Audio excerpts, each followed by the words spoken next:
Welcome to the Vanessa-verse review of Strictly. Please subscribe, leave all your comments, especially if you want to leave a comment for Amy Dowden.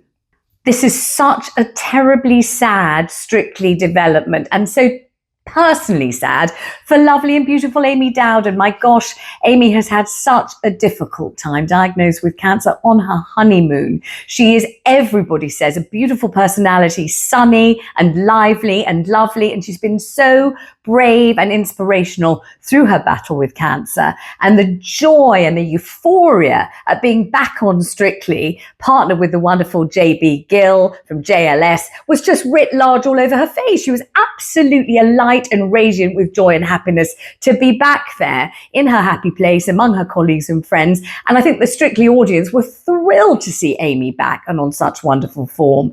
But very sadly, after Saturday's show, she collapsed. She was so incredibly ill that not only medical crews, but also fire crews were involved in carrying her in a very flat and safe way into the ambulance. So poor Amy, she's obviously had an unbelievably rough ride of it health-wise. Lauren Oakley is going to be taking her place. You'll remember Lauren. She's a beautiful dancer who last series was paired with Krishnan Gurumurthy. So wish Lauren good luck. But just imagine being Amy today, just Amy wherever she is, in her hospital bed or at home convalescing, wishing her so much love, sending her all the luck and all the hugs in the world, hoping that she makes a very speedy recovery, and just saying, Amy, we, your fans, we, your friends, we feel for you. We were so pleased to see you back. Dr Punam has left the show. What do you make of Dr Punam's efforts on the show? I'm so sad to see Dr Punam leave the show. I think she was one of the real Strictly characters who is doing exactly what the show is supposed to do. She's a doctor, a medical doctor. She's been busy. She hasn't been dancing. She may not even be a natural dancer, but she was someone with a journey that we could all relate to as we saw her improving palpably, obviously, every single week. She was very enthusiastic. She got more and more graceful and more adept at dancing. I suppose she will probably feel that her time has now come and that she was out on the right time, at the right time, on the right week. But I will miss her because I thought she was a particularly beguiling personality, and I really did like charting her progress. And I'll never forget her Bollywood routine, which was one of these life-affirming, exceptional Strictly moments, and we'll always have that to thank Dr Punam for, but I bet her patients will be pleased to see her back. Halloween week is often a kind of marker. It's the moment where the judges gear up a notch and get a little bit more strict and draconian in their marking.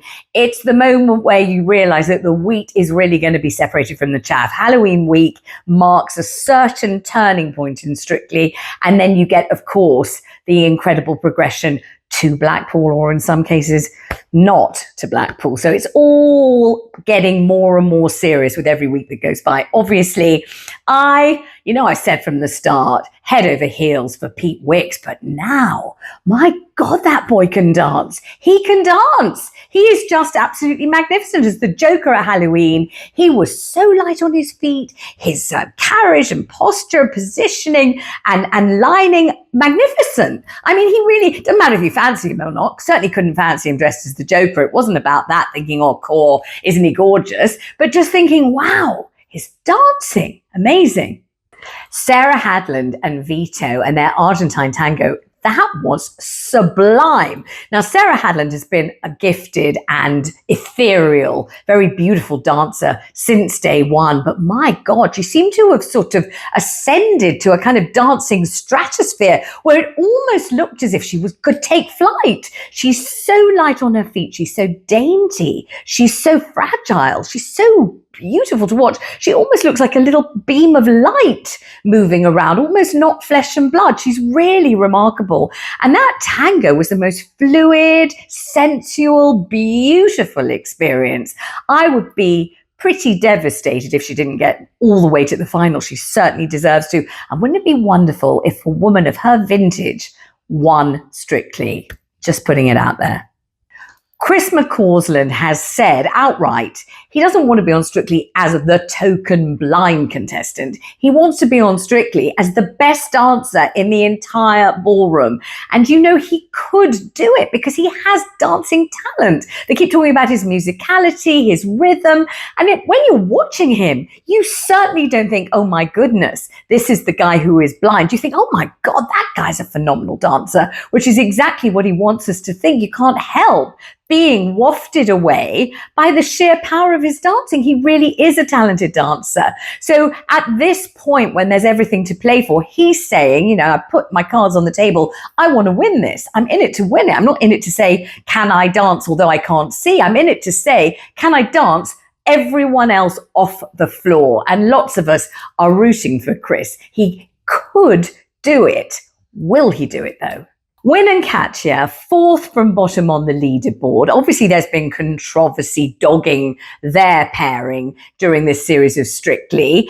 Lots of people suggesting they've been marked up. The judges have been especially lenient towards, and they certainly went on and on this week about the lifts and about how Wynne was able to pivot and turn while lifting Katya in various highly complex ways, and what an incredible attainment this was. And I'm sure it was. It's just, do we really love watching them dance? Because some couples are somehow enchanting. There's something about the vibe, the atmosphere that just takes us and carries us away from ourselves. I'm not certain that Wynne and Katya have got that USP, that special ingredient that makes you think, oh, together, I just want to watch them dance forever. I'm not sure they've got that thing. And I'm wondering whether the judges could stop shielding and protecting them now from the fallout for whatever was going on with that so-called joke. And maybe it's time to bid Wynne and Katya farewell.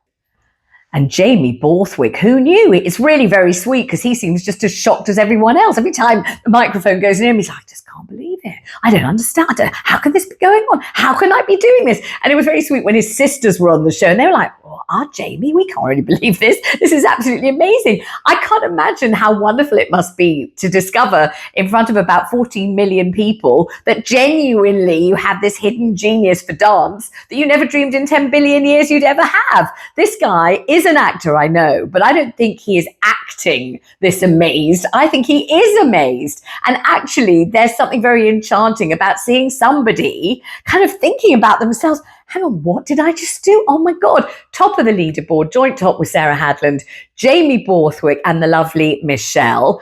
They are 100% the ones to watch. Thank you so much for watching my Strictly review. I will be back next week. Hit subscribe. Do leave your comments. I know you don't always agree with me. That's absolutely fine. Hit the button. Tell me what you think. I'll be back next week.